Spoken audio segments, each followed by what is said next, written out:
everyone, it's Laurie from Cook Scrap Craft. Welcome back to the channel.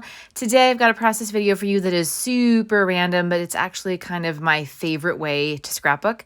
So I'm going to get started telling you what I'm doing right now. I just took a color from Tim Holtz Distress Oxide Spray called Shabby Shutters, and I just sprayed it onto white cardstock that is Vicky Bouton foundation paper.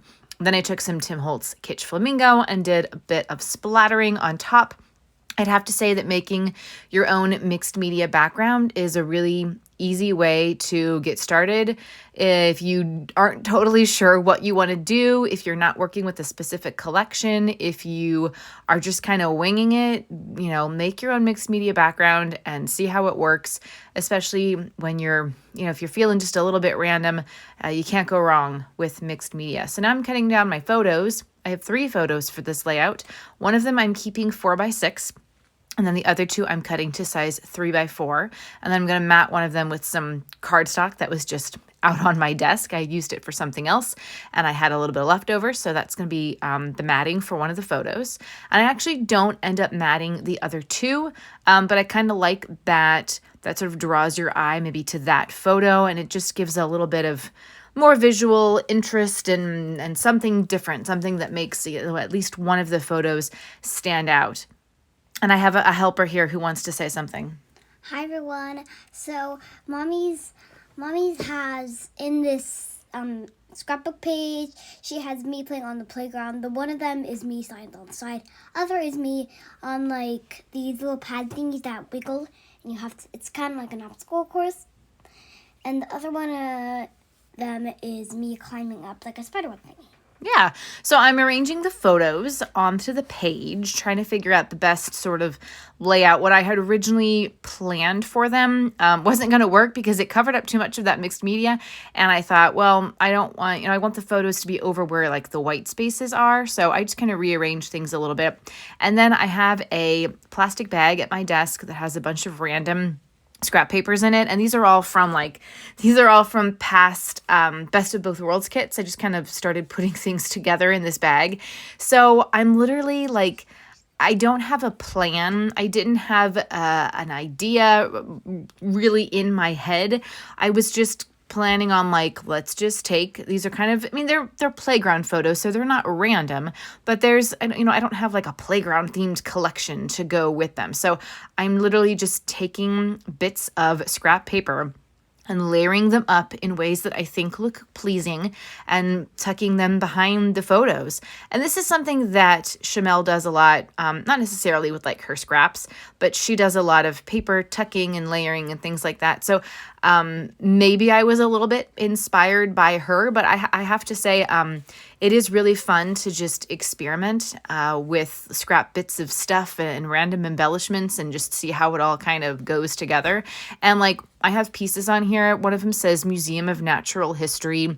Another one says Department of Entomology. There's one pattern paper I'm going to use with balloons. Like, not everything goes with a playground theme, but I kind of like that. And I just like all the bright colors that I'm bringing in here through all the different layers that I've got. Is it going to be a beast to adhere? Oh, yes, because I am not adhering as I'm going. I am trying to get the best arrangement first. So I don't make you watch me do all of that adhering. I do that off camera for the most part. I just have to put a few more double-sided squares down to make sure that when I flip these over, everything is stuck together. And I want so that I can easily like flip it over and then put like the real adhesive squares down so I can adhere this whole big, large paper layer chunk to my mixed media. And yes, some of my mixed media still gets covered up, but you can see it peeking out from behind all of these layers, which I really like. So some of the stickers are Know Your Power, Symbol Life, and Summer Dreaming, which goes a little well with the playground theme because I think it's in summer. I think we actually did this in summer, and it's perfect for summer. So one of those stickers is like perfect for all of these photos. Like Yeah, these photos were taken in June, I believe. And she's talking about the embellishments that I'm going to be throwing in here in a second. Right now, I just have to adhere the photos down, which is really easy now that I've got everything else down. And I did ink the edges of the photo that was matted. I could have, if I wanted to really hate myself, I could have inked the edges of all of those different pieces of paper that I was layering up, but I decided that I was not going to do that because my time is valuable and that would have taken too much time. But here are the embellishments.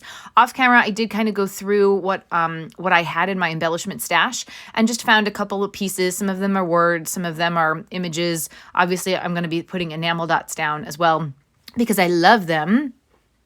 So also, there's butterfly stickers, which is also perfect for summer. Has a pretty pattern on it, which that's how I love butterflies, and that's how butterflies like being nice in a picture. If you took like a picture of you, like say I was like dressing up for Halloween as Isabella, and it was the morning time, and there were butterflies everywhere, and we took a picture of me, like we dyed my hair black, and we took a picture of me looking like Isabella, like trying from Encanto, if you don't know.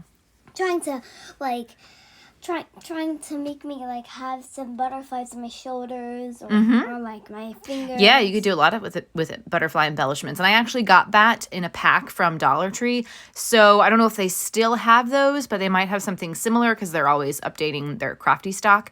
So that was a really great find. And I think that was the last butterfly embellishment that I had from that pack. I thought it also went well. The photos are outside. Butterflies live outside. I also had a butterfly pattern paper that is layered up behind there. So I thought that fit. And then I pulled a couple phrase stickers from, I can't remember the manufacturer, but I'm just adding those in there. There's a Heidi Swap journaling spot sticker that I actually cut in half, and I have it sort of peeking out from both sides of my big layer. So I ended up not using it as a journaling spot, even though I had intended to. It's just basically another piece of embellishment, which I love doing stuff like that, using things that are maybe intended for one type of use, but using them in a different way. I'm also adding those enamel dots, which I said. One thing I will note is that I have been having a lot of trouble recently with my enamel dots and the adhesive sticking on the plastic. So when I peel them off, the adhesive's no longer on there. So a little tip, if you have mini glue dots, just take one of the mini glue dots and stick it on the back of your enamel dot, and it will be usable again. I know it's frustrating, and I feel like the Simple Stories ones are maybe a little bit better, but I was having some issues with, I think, the Pink Fresh ones. The ones that are part of this month's Best of Both Worlds kit, like every single one that I peeled off left the adhesive behind, and it was really annoying. So right now I'm doing a little bit of journaling in that small little grid spot that's down there underneath the summer sticker. Okay, hurry up, because I'm almost done with this. So, I only have to do splatters left. So the thing that the journaling actually said, a day exploring new things at the playgrounds at the Scrapbook playground, which is, if you didn't know, this is the Scrapbook. Yes, so I just put down what playground we were at. I still have to add the date. I need to go back and see when this picture was taken. But while I do that, you guys can enjoy the close-up photos that are following. I hope this video was inspiring to you, and that if you enjoyed it, you give it a thumbs up like, and that if you really enjoyed it, you click subscribe to the channel if you haven't yet already, so you never miss out on more scrapbook inspiration. Bye! Bye!